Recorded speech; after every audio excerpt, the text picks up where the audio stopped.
Baik, bismillahirrahmanirrahim. Assalamualaikum warahmatullahi wabarakatuh. Waalaikumsalam warahmatullahi Waalaikumsalam warahmatullahi wabarakatuh. wabarakatuh. Alhamdulillah rabbil alamin, wassalatu wassalamu ala asrofil anbiya wal mursalin sayyidina Muhammadin wa ala alihi washabihi ajmain, amma ba'du. Yang terhormat kepada Ibu Evelina Asra Patriot selaku dosen pengampu mata kuliah praktikum fisika dasar, serta teman-teman yang saya sayangi dan saya banggakan. Puji syukur kehadirat Allah Subhanahu wa Ta'ala karena pada hari ini kita masih diberi kesempatan untuk melaksanakan presentasi mengenai materi pemantulan cahaya pada cermin cekung dan cermin cembung. Baik, sebelum memulai presentasi kita pada hari ini, ada baiknya kita melafazkan basmalah. Bismillahirrahmanirrahim. Bismillahirrahmanirrahim.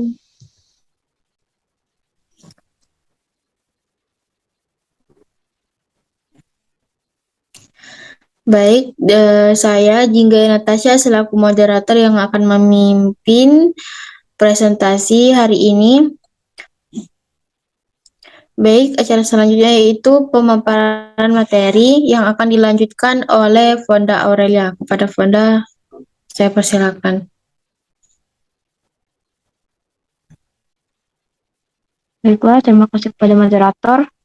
Sini saya akan membahas tentang pengertian cermin cekung. Cermin cekung adalah cermin yang memiliki bagian pemantulan cahaya berupa cekungan. Biasa digunakan sebagai reflektor atau yang bisa disebut benda yang memantulkan cahaya pada senter. Lampu, sepeda, lampu mobil, lampu sepeda motor, dan alat kerja dokter. Jenis cermin ini dapat membentuk bayangan nyata. Cermin cekung juga dapat membentuk bayangan maya. Bayangan ini terbentuk jika jarak benda ke cermin sangat dekat dan memiliki ukuran lebih besar daripada aslinya. Next slide. Selanjutnya, pengertian dari cermin cembung. Cermin cembung adalah cermin yang memiliki bagian pemantulan cahaya berbentuk cembung. Biasanya dipakai sebagai kaca spion kendaraan. Cermin cembung juga biasa dipasang pada tikungan jalan, agar pengguna jalan dapat melihat keadaan di tikungan depannya. Cermin cembung pada kaca spion hanya membentuk bayangan maya. Bayangan itu lebih kecil ketimbang benda aslinya. Sifat bayangan cermin cembung adalah A. Bayangannya selalu maya dan semu. B. Benda yang dekat bayangannya besar. Dan C. Benda yang jauh bayangannya kecil. Next slide. Lalu di sini ada hukum pemantulan. Hukum pemantulan yaitu 1. Sinar datang, kemudian sinar pantul, dan garis normal berada pada satu bidang datar. Lalu yang kedua, sudut sinar datang sama dengan sudut sinar pantul.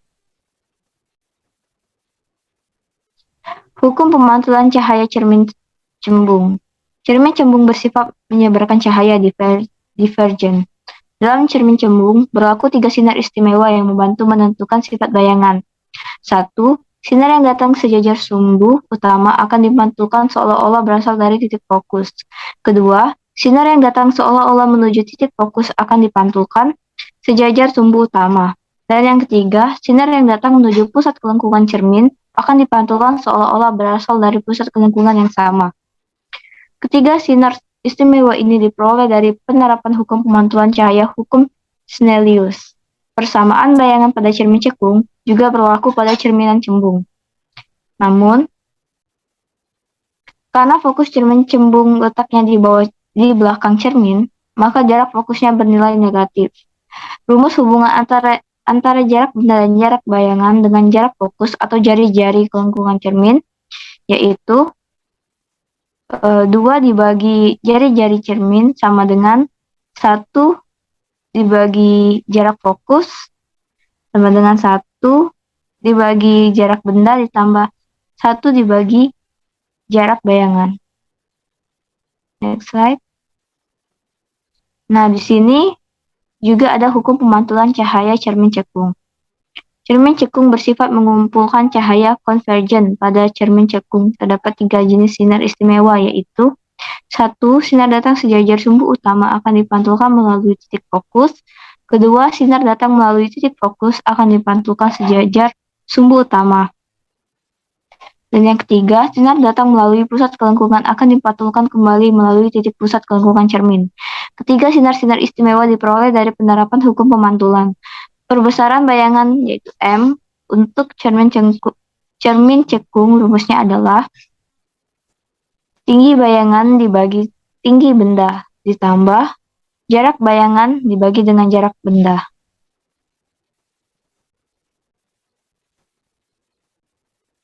Oke, dapat kita lihat di sini ada perbedaan gambar dari sinar istimewa cermin cekung dan sinar istimewa cermin cembung. Mungkin itu saja yang dapat saya sampaikan. Saya kembalikan kepada moderator.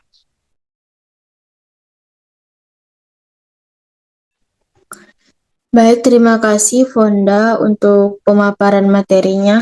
Selanjutnya materinya akan dilanjutkan oleh Arum.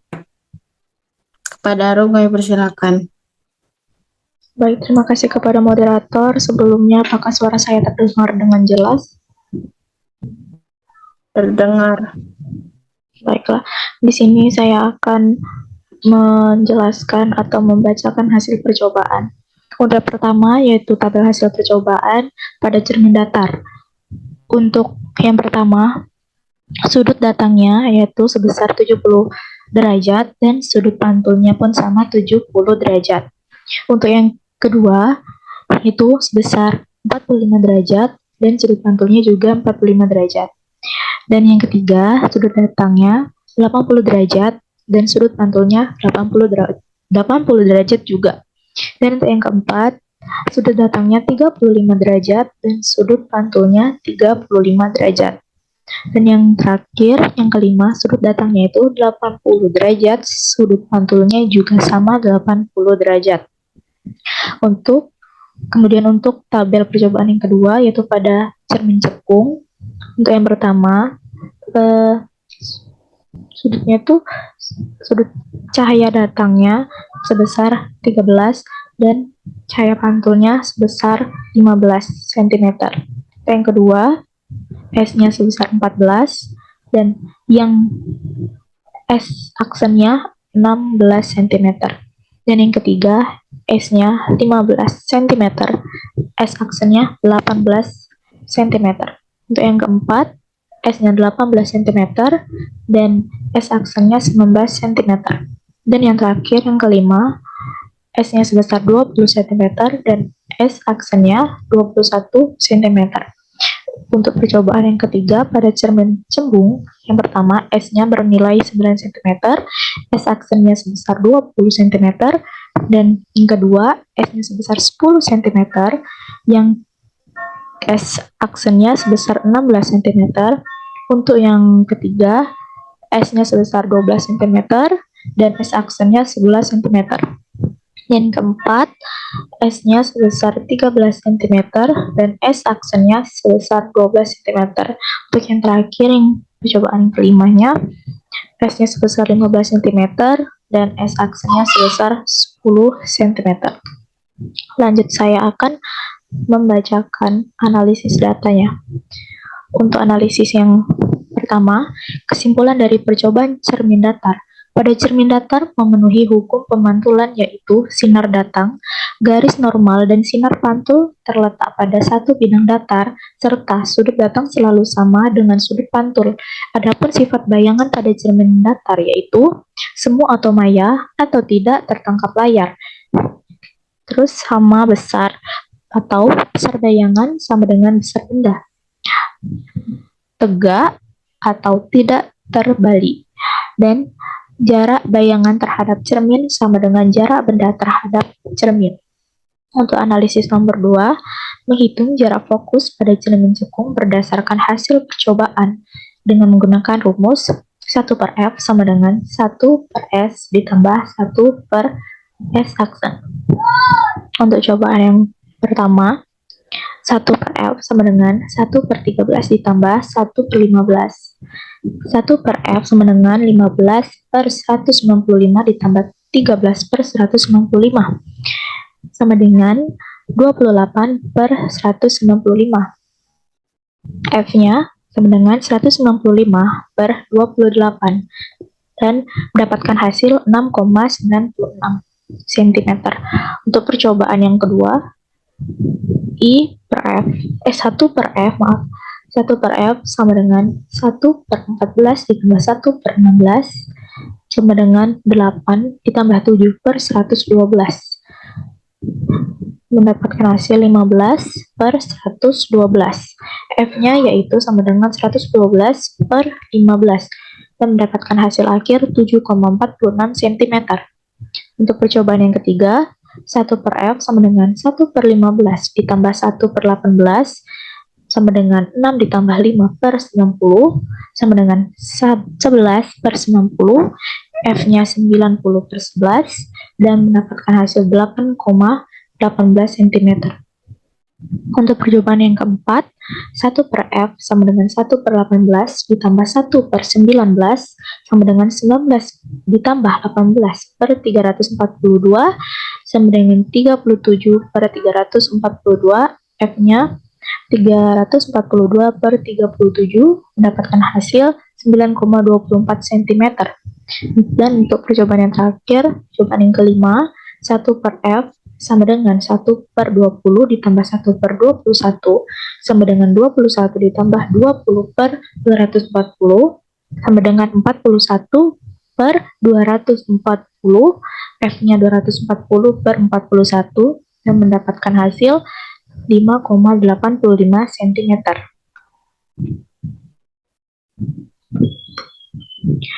Baik, untuk analisis yang nomor 3, rata-rata jarak fokus cermin cekung berdasarkan data menggunakan rumus F sama dengan F1 ditambah F2 ditambah F3 ditambah F4 ditambah F5 per 5. Dan F-nya sama dengan 6,96 cm ditambah 7,46 cm ditambah 8,18 cm ditambah 9,24 cm dan ditambah 5,85 cm per 5.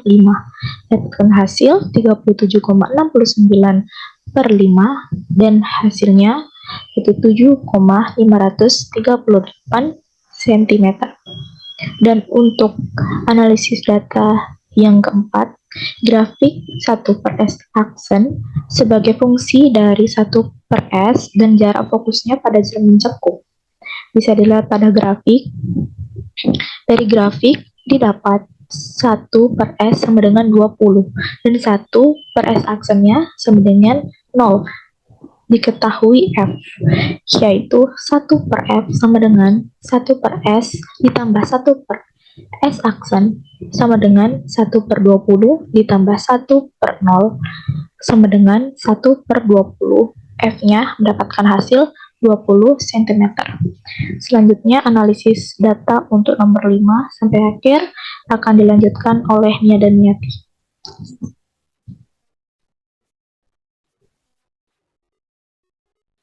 Baiklah, terima kasih. Analisis yang kelima yaitu menghitung jarak fokus cermin cembung berdasarkan hasil percobaan. Dengan menggunakan rumus yakni 1 per min F sama dengan 1 per S ditambah 1 per S aksen.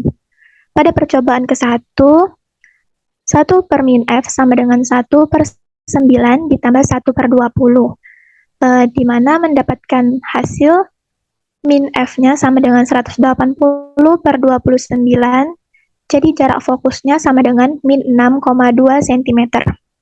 Pada percobaan kedua, 1 per min F sama dengan 1 per 10 ditambah 1 per 16.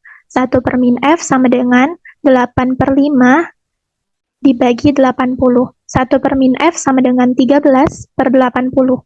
Min F sama dengan 80 per 13. Sehingga F-nya sama dengan min 6,15 cm.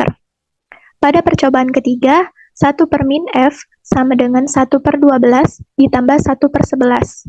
disamakan ke penyebutnya menjadi 11 ditambah 12 dibagi 132. Min F sama dengan 132 per 23, sehingga jarak fokusnya min 5,73 cm. Pada percobaan keempat, 1 per min F sama dengan 1 per 13 ditambah 1 per 12. 1 per min F sama dengan 12 plus 13 per 156. Kemudian 1 per min F sama dengan 25 dibagi 156. Dibalik min F sama dengan 156 dibagi 25. Sehingga jarak fokusnya min 6,24 cm. Pada percobaan kelima, 1 per min F sama dengan 1 per 15 ditambah 1 per 10. 1 per min F sama dengan 2 plus 3 dibagi 30. 1 per min F sama dengan 5 per 30. Min F sama dengan 30 per 5. Sehingga jarak fokusnya min 6 cm. Next. Kemudian analisis yang keenam yakni rata-rata jarak fokus cermin cembung berdasarkan data. Dengan menggunakan rumus, rata-rata jarak fokus sama dengan jarak fokus 1 ditambah jarak fokus 2, ditambah jarak fokus 3, ditambah jarak fokus 4, dan ditambah jarak fokus 5, kemudian dibagi 5. Jarak fokusnya sama dengan min 6,2 cm ditambah min 6,524 cm dan ditambah min 6 cm, kemudian dibagi 5. Jarak fokusnya sama dengan min 30,32 dibagi 5. Sehingga didapat jarak fokusnya rata-rata jarak fokusnya sebesar min 6,064 cm. Kemudian analisis yang ketujuh yakni apakah fungsi cermin datar dalam percobaan menentukan jarak fokus cermin cembung. Fungsi cermin datar ialah agar bayangan yang terbentuk pada cermin datar dan cermin cembung terhimpit dipandang dari sisi kanan maupun kiri. Cermin datar berfungsi dalam mengatur jarak fokus cermin cembung agar objek yang terlihat sama. Kemudian pada analisis yang ke-8, yakni grafik 1 per S aksen sebagai fungsi dari 1 per S dan jarak fokus cermin cembung berdasarkan grafik. Dapat dilihat pada PowerPoint-nya, grafik dari 1 per S aksen sebagai fungsi dari 1 per S sebagai berikut. Nah, dari grafik, untuk 1 per S sama dengan 9 dan 1 per S aksen sama dengan 0, maka 1 per min F sama dengan 1 per S ditambah 1 per S aksen. Jadi 1 per min F sama dengan 1 per 9 ditambah 1 per 0. Sehingga 1 per min F sama dengan 1 per 9. Min F sama dengan 9, kemudian jarak fokus min 9 cm. Next.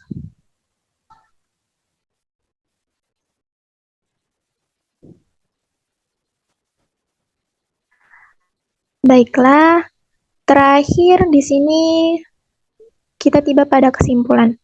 Dari percobaan yang telah dilakukan, maka didapat kesimpulan sebagai berikut.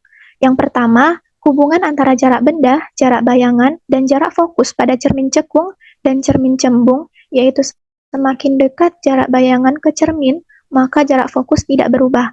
Kemudian yang kedua, sifat-sifat bayangan yang dibentuk oleh lensa cekung adalah maya, tegak, dan diperbesar. Sedangkan lensa cembung yaitu nyata, terbalik, dan diperbesar.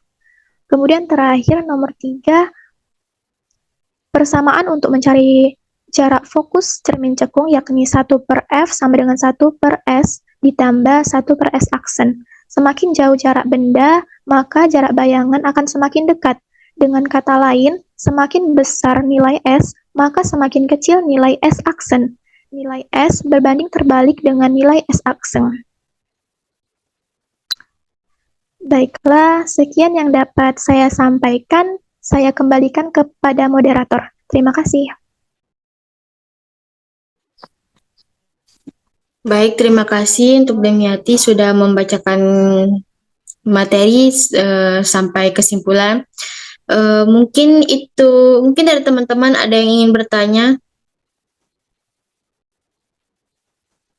Oke. Oke, tidak ada. Mungkin itu saja yang bisa kami sampaikan. Terima kasih untuk teman-teman semuanya yang sudah hadir pada presentasi pada hari ini.